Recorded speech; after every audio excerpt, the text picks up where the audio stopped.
안녕하세요. 복지를 말하다 박정인입니다.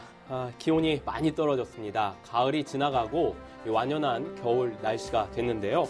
이렇게 날씨가 추워지면서 우리 주변의 이웃들을 특히 생각을 해봐야 할 시기인 것 같습니다.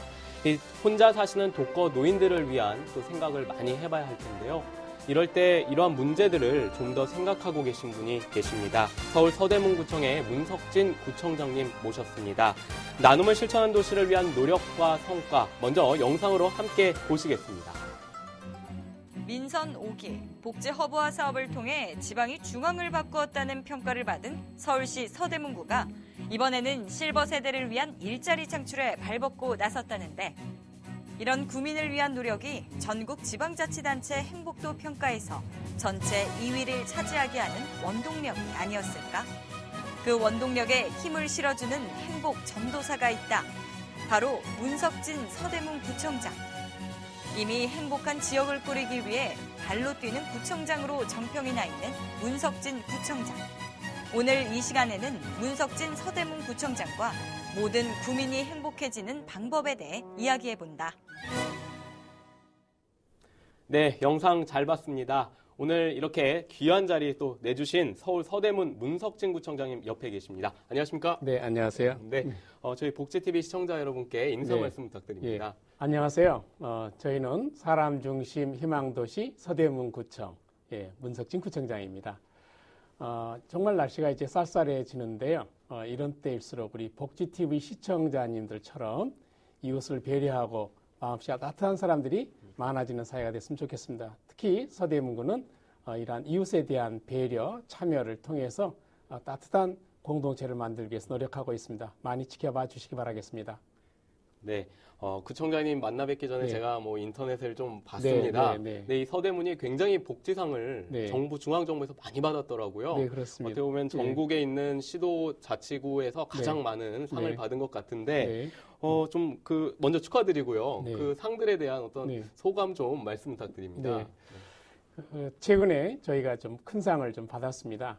10월 31일 날은 안행부가 전국 지자체를 대상으로 해서 생산성을 측정해서 생산성에 대한 상을 주셨는데, 네. 저희가 전국 1등인 생산성 대상을 받았습니다. 그리고 이제 12월 4일 날 보건복지부에서 복지행정상을 주셨는데, 저희가 복지사각지대 분야에서 네. 대상을 받았고요. 네. 그리고 복지전달체계 개편에서 최우수상을 받았습니다. 보건복지부의 그 전국적인 상인데 두 분야에서 대상과 최우수상을 받은 것은 저희 구가 아닌가 생각하고, 그래서 복지 분야에서는 전국 1등으로 평가해 주신 것 같습니다. 또 서울시에서 희망복지 인센티브로 해서 저희를 또 우수으로 이렇게 인정을 해 주셔서 노인 일자리 사업이라든지 장애인 분야에 대해서 또 평가를 받은 것 같습니다. 네, 정말 서대문구가 많은 상을 받은 것 같은데요. 이 가장 큰 이유가 있을 것 같은데요. 네. 그 생산성 대상 분야는 지자체의 경쟁력, 창의성 이런 걸 평가를 하는데요. 5개 분야를 가지고 측정을 하셨어요. 일반 행정, 또 지방 재정, 그리고 지역 경제, 또 생활환경, 문화복지 5개 분야인데, 저희가 5개 분야 골고루 좋은 점수를 받았고요.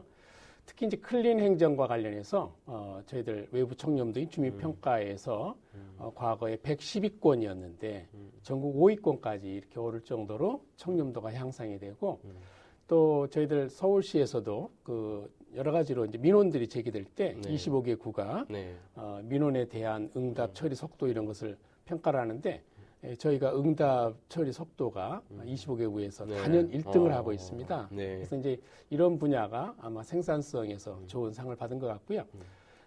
이제 복지 분야에 있어서는 저희가 복지사각지대 발굴을 위해서 이 복지동장, 복지통장 이렇게 해서 이제 동장과 통장을 아예 복지동장과 통장으로 만들고, 사회복지협의체 또 사회복지협의회를 통해서 저희들이 꼼꼼하게 사각지대 해소를 위해서 노력해 왔습니다.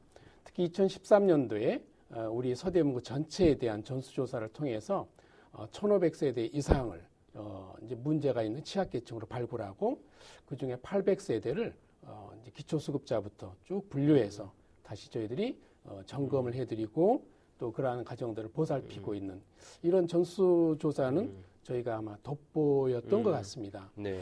또 이제 서울시 입장에서도 저희가 어르신 복지라든지 어르신의 일자리 창출 네. 그리고 경로당 활성화 이런 측면에서 또 이제 장애인들에 대한 저희들의 배려라든지 이런 부분들이 아마 좋은 점수를 받은 것 같습니다. 그래서 네. 아마 좋은 상들을 이번에 이렇게 많이 주신 것 같습니다. 네, 이 복지 사각지대를 위한 발굴, 네. 그다음에 노인, 장애인 많은 일들을 지금 구청에서 하고 있는 것 같습니다. 네, 네. 정말 서대문구청이 너무 많은 일을 하고 있는데 네. 어떤 민선 6개 핵심적인 가치가 있으실 것 같습니다. 네. 저희들 그 민선 5기의 이제 성과 그리고 민선 6기의 그 핵심 가치를 보면 서로 다 연관이 있는데요. 저희가 민선 6기 핵심 가치를 사람 중심 그리고 현장 중심, 실천 중심 이렇게 정했습니다. 네. 그러니까 사람 중심이라고 하는 것은 그야말로 우리 주민을 생각하는 것인데 민선 5기 때도 안산 자락길을 조성한다든지 고가도로를 철거한다든지 네. 이러한 것들은 그야말로 보행자 중심이고 또 안산 자락길은 휠체어를 타신 장애인이나 또 유모차가 갈 수 있는 안산을 한 바퀴 삥 돌 수 있는 네, 이런 네. 길을 만들었거든요. 그래서 그야말로 보행 약자를 위한 길이라고 하는 것도 결국은 사람 중심이었다고 생각합니다. 그리고 이제 현장 중심이라고 하는 것은 단순히 탁상에서의 행정이 아니라 현장을 찾아가서 주민에게서 답을 듣고 그리고 실천 중심은 행동으로 실천하겠다. 네. 이런 것을 이제 핵심 가치로 하고 있고요. 네. 이제 그런 의미에서 저희들이 이 복지 전달 체계 개편이라든지 동복지허브화 사업, 백화점 보듬기 사업이라든지 이런 것들이 이제 복지적인 측면에서 정말 현장을 중심으로 한 그리고 실천적으로 해낸 사업들이었고 앞으로도 이제 6기에 이러한 기조를 펼쳐가겠다는 생각입니다. 뭐 민선 6기를 맞이해서 굉장히 많은 가치를 네. 갖고 지금 구정을 운영하셨는데 이 지방자치 발전을 위해서 좀 또 모범적인 구청이니까 네. 하실 말씀이 있을 것 같습니다.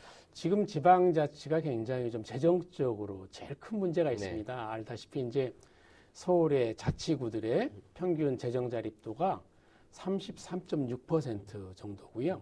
2005년도만 하더라도 이게 54.7% 정도로 지금 거의 절반 수준으로 떨어졌습니다. 그 이유는 복지에 관련해서 중앙정부가 부담해야 될 것을 저희가 지방에서 다 부담시키기 때문에 문제가 좀 커졌습니다. 예를 들면 기초연금 문제라든지 무상보육의 문제라든지 이런 것들이 굉장히 재정적 압박으로 다가오면서 저희들은 재정 규모는 커가면서도 그 여러 가지 국비와 지방비 매칭이라든지 아니면 이런 복지 재원에 대한 부담 때문에 재정이 약한 것이 제일 문제입니다. 네.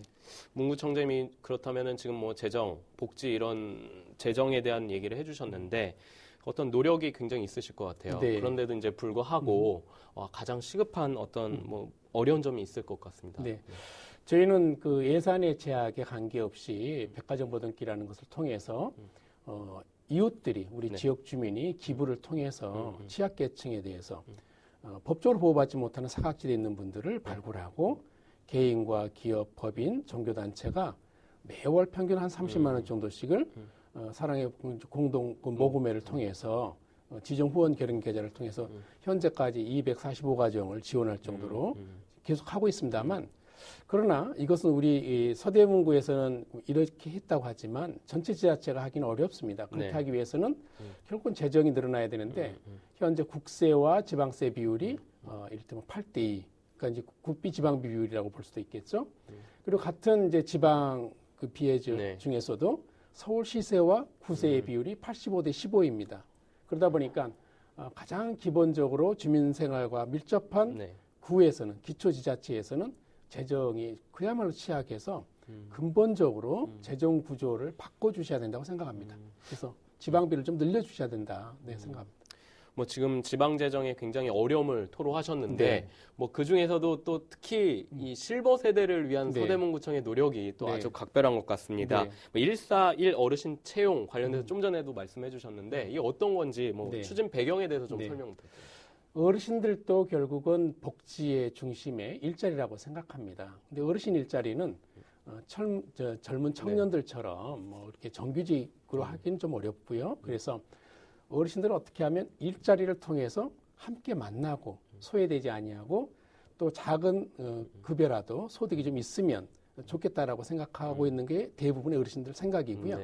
거기에 맞춰서 저희는 이제 공공 그 일자리를 현재 1,776명이 하고 있는데 앞으로 2008년까지 3,400명으로 늘리겠다 생각하고 있고 내년도에 이미 2,400명 정도로 할 예산을 잡고 있습니다. 그러나 이건 이제 예산에 한계가 있기 때문에 민간에서 했으면 좋겠다. 그래서 저희들 상공회라고 해서 네. 이제 저희들 서대문구 안에 사업하시는 분들을 네. 한 1,000명 정도 되시는데 이분들이 한 사람씩만 채용해 주시면 1,000명을 할 수 있다. 그래서 1사1 어르신 채용 이런 정책을 펼치고 있고요. 네. 이제 이를테면 병원이라든지 네. 또 레지던스 호텔이라든지 네. 네.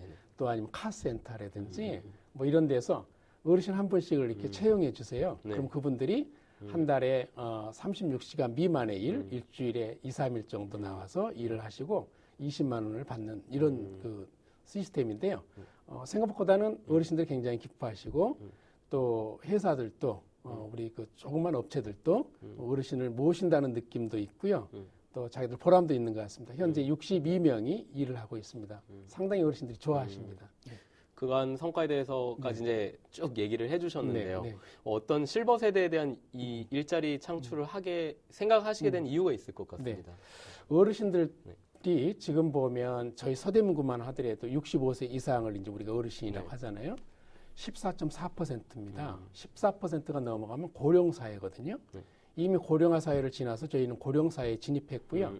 그렇다라고 하면 우리 어르신들이 이제 그 80, 100세를 넘은 이런 장수 시대를 살아가시게 될 텐데 아무 일도 하지 않고 지낸다는 건 참으로 어려운 일이죠. 그리고 우리 어르신들의 어떤 그 방식이 예전부터 따로 무슨 연금을 준비했다든지 따로 소득을 준비하신 것이 아니라 전통적 방식으로 자식에게 부양을 받는 이런 시스템으로 지금까지 넘어오다가 아무 대책이 없는 거예요. 네, 그래서 그렇다고 하면 작은 일자리라도 우리 어르신들이 스스로 소득이 생기도록 해보자. 그렇게 해서 매월 20만 원이 우리 공공일자리의 금액인데 이걸 기준해서 했더니 우리 작은 업체들도 환영하고 어르신들도 기뻐하시고 그래서 저는 이거라도 지속적으로 늘려가면 저는 어르신 일자리 정책이라고 생각하고 실버 세대가 이제 일을 한다라고 하는 것이 우리에게는 좀 필요한 것 같습니다. 네. 네. 그 뭐 지금 1인 1사 뭐 굉장히 숫자와 관련된 네, 네, 서대문의 이 정책이 많은 것 같습니다. 네, 뭐 백가정 보듬기, 뭐 지금 1인 이제 1사, 네, 뭐, 그렇죠. 네. 지금 또 백가정 보듬기 사업 네. 요 얘기 네. 해주셔야죠. 이게 네. 어떤 사업입니까? 굉장히 성공을 네. 거둔 사업인데요. 네, 백가정 보듬기는 네. 우리 서대문 지역사회가 백가정을 보듬어 보자, 품어 보자 이런 것인데요. 2011년도 1월 달에 시작을 했습니다. 그러니까 정말 사각지대에 있는 분들, 예를 들면 어르신들 중에서 부양가족 때문에 정말 제대로 보호받지 못한 분들이 계십니다. 기초생활수급자가 되지 못하시는 거예요. 그런데 그 부양 의무자들이 능력이 없어서 뭐 그야말로 이제 행불이라든지 돌봐주지 못하시니까 네. 그래서 현실적으로 굉장히 어렵거든요. 근데 법적으로는 이분들이 기초수급자가 될 수가 없는 거예요. 그렇죠. 이런 분들을 중심으로 해서 저희들이 실사를 하고요. 그러니까 사각지대 해소를 위해서 아까 말씀드린 동장이 복지동장이고 통장이 자기 통을 담당하는 복지통장이고 네.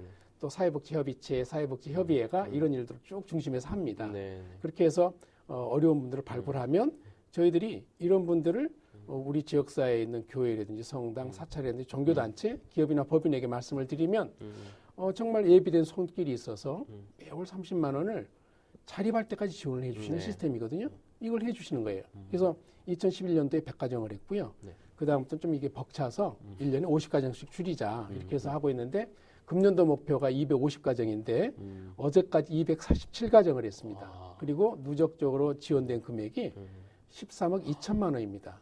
우리 지역사회 안에서 네. 네. 예산과 관계없이 지역 주민들이 13억 2천만 원을 주신 거예요. 그래서 정말 많은 가정들이 살아나게 됐고요. 소외되지 아니하고 특히 그 한부모 가정이라든지 네. 독거 노인 어르신이라든지 이런 분들이 희망을 가지고 살 수 있게 된 것은 저희한테 큰 아주 보람된 일인 것 같습니다. 네. 뭐 이제 구청장님 말씀하시는 것들의 이제 전반적으로 보면 사실 네. 마을의 어떤 공동체를 굉장히 중요하신 네. 네. 그 어떤 목적을 두고 계신 것 같아요. 네. 사업 전반적으로. 네. 이 향후 구정 운영에 어떤 역점을 두는 방향은 어떤 게 있으십니까? 물론 이제 마을 공동체 굉장히 중요하긴 한데요. 저희들 서대문이 과거에 고가도로가 좀 많이 있어서 상대적으로 발전이 잘 안 됐습니다. 네. 이제 홍제 지하철역에는 홍제 고가가 있었고요. 네. 서대문 사거리는 지금도 서대문 고가가 있고요. 또 아현 지하철역에는 아현 고가도로가 있었습니다. 그런데 홍제 고가도로와 아현 고가도로를 철거를 했고 금년 연말에 서대문 고가도로를 철거합니다. 그러면 이제 이 역세권이 살아날 수 있는 계기가 된 것 같습니다. 그래서 아현 지하철역, 그다음에 서대문 사거리역, 그리고 홍제역을 중심으로 또 그리고 신촌 로타리에 있는 신촌역을 중심으로 해서 4대 역세권 개발을 앞으로 가장 중점적으로 할 생각입니다. 물론 이 부분에 있어서는 특히 홍제역 쪽에는 우리 어르신 세대를 위해서 이를테면 이제 헬스 그 센터라고 할까, 우리 어르신들의 실버 헬스 센터 중심으로 그쪽에 최근에 병원들이 많이 생기고 있어서 홍제 지하철역에 역세권을 개발하면 어르신 세대들이 쉽게 거기서 의료 치료도 받고 또 생활권이 저는 시내 중심에 있어야 된다고 생각합니다. 과거에는 실버 세대는 조용한 곳에 떨어져 있는 것처럼 생각했지만 실버 세대가 될수록 병원에 가깝고 지하철역에 가깝고 이동이 편하고 안전하게 보호받을 수 있는 곳이 굉장히 필요하거든요. 그래서 저희는 이제 이러한 개념으로 홍제 지하철역을 중심으로 해서 실버 세대를 잘 모실 수 있는 이런 역세권을 개발해 볼 생각입니다. 네. 구청장님 굉장히 바쁘신 어떤 그런 뭐 역점 사업들이 굉장히 많습니다. 교통 개량 사업도 하시고 또 거기에다가 그 사회복지 관련된 사업을 또 엮어서 어떤 가치를 추구하시는 것 같은데 어쨌든 앞에 제가 말씀드린 것처럼 복지에 대한 아주 전문가이신 것 같아요. 그러면은 이 공직자들 다른 구청이나 다른 지방 시도 지사들한테 좀 이렇게 공직자들한테 하실 말씀 있을 것 같아요. 그 저희가 이제 구청장으로 취임할 때 그 민선 5기 때 세족식으로 시작을 했습니다. 그것은 섬기겠다는 뜻이고요. 저만 한 것이 아니라 우리 주요 국장들, 부구청장님과 함께 했는데 이것은 우리 공직자가 주민을 철저히 섬기자라고 하는 상징적 의미가 있고 또 이러한 행동을 함으로써 4년 내내 각인이 되더라고요. 혹시라도 좀 목이 뻣뻣해지거나 또 저희가 잊어먹게 되면 우리가 주민을 섬기겠다고 시작을 했는데 라고 생각하면서 다시 우리가 겸손의 자세를 취할 수도 있고 주민의 섬기는 마음이 생기는 것 같습니다. 복지라고 하는 것도 결국은 주민을 섬기겠다는 마음, 진정성에서 나오는 거 아닌가 생각하고요. 민선 6기 때도 똑같이 세족식을 했는데 장애인 복지관에 가서 휠체어를 타신 장애인분들 일일이 다 발을 씻겨드리고 또 그 아래층에 있는 경로당에 가서 우리 어르신들의 발을 씻겨드렸어요. 그래서 저희가 가장 취약계층이라고 할 수 있는 우리 사회의 장애인과 또 어르신들을 가장 중점적으로 모시겠다라고 하는 상징적인 이런 행동을 취임식 날 했습니다. 그래서 저만 한 것이 아니라 우리 공직자가 함께 했는데 우리 공직자가 해야 될 역할들이 그렇게 섬기는 행정을 해야 될 것이 아닌가 생각합니다. 정말 이 섬기는 행정을 펼치는 서대문구에 사는 국민들 굉장히 행복할 것 같은데 이 국민들에게 마지막 좀 하고 싶으신 말씀 좀 부탁드립니다. 우리 서대문구는 그야말로 지방에서 중앙을 바꿔보자라고 하는 생각을 갖고 있습니다. 처음부터 그런 생각을 한 것은 아닙니다. 단지 저희는 우리 사회에서 필요한 거 하나라도 바꾸면 100은 다 바꿀 수 없지만 100을 바꾸는 시작은 할 수 있다라고 생각했습니다. 그런데 복지전달 체계 개편을 통한 동복지 허브화 사업이 보건복지부도 큰 호응을 받으면서 저희들 사업이 전국적으로 모델이 되어졌습니다. 앞으로 지방이 중앙을 바꾸는 이런 행정, 그래서 섬기는 행정과 어르신들을 항상 잘 모시면서 우리의 따뜻한 공동체를 만들어가는데 애쓰겠습니다. 함께해 주시고요. 또 여러분의 참여가 또 아름다운 사회, 우리 희망도시, 복지도시 서대문을 만들어갈 수 있다고 생각합니다. 국민들에 대해서만 얘기해 주셨는데 저희 복지TV는 이제 전국 방송이기 때문에 전국의 시청자분들에게 또 마지막 말씀 부탁드립니다. 초대 말씀드렸습니다만 복지TV를 시청하시는 분들은 제가 생각할 때는 무언가 좀 마음이 따뜻하신 분들이 아니실까 생각합니다. 그런데 복지는 단순히 이렇게 마음만 가지고 되는 것이 아니라 이제는 시스템도 필요하다고 생각합니다. 함께 힘을 모아서 우리의 어떤 복지 재정이 더 강화될 수 있는데 좀 힘을 모아주시고요. 또 저희 공직자나 지역사회에서는 정말로 저희가 복지는 생활 정치의 가장 중요한 분야이고 지방자치의 가장 중요한 영역이라고 생각합니다. 가장 소외되어 있는 장애인분들과 또 우리 어르신 세대를 위해서 힘을 함께 모으면 우리 사회가 한 단계 더 선진국의 사회로 가지 않을까 생각하고요. 또 복지TV를 시청하시는 여러분들께서 함께 호응해 주시면 우리 사회가 복지사회로 더 빨리 진입하지 않겠나 생각합니다. 항상 여러분들 가정에 복이 깃드시고요. 또 우리의 복지를 통해서 다들 행복해 주시기 바라겠습니다. 네, 구청장님 너무 말씀 잘해 주셔가지고요. 네. 네, 너무 소중한 오늘 말씀 감사합니다. 네, 고맙습니다. 네, 지금까지 서울 서대문구의 문석진 구청장님과 함께 이야기 나눠봤습니다. 이 모든 구민이 행복해지는 것이 궁극적인 목표라고 말씀을 해주셨습니다. 정말 따뜻한 마음을 가진 우리 문석진 구청장님이신데요. 이 서대문구가 왜 행복한 자치구인지 이해가 갑니다. 이 복지 사각지대에 놓인 사람들에게 따뜻한 마음과 그리고 이 실버 세대들의 어떤 사회 참여를 위한 다양한 어떤 정책적 운영이 이 대단한 것 같습니다. 서대문구의 앞으로의 행복 적극적으로 응원하겠습니다. 지금까지 시청해주신 여러분 고맙습니다.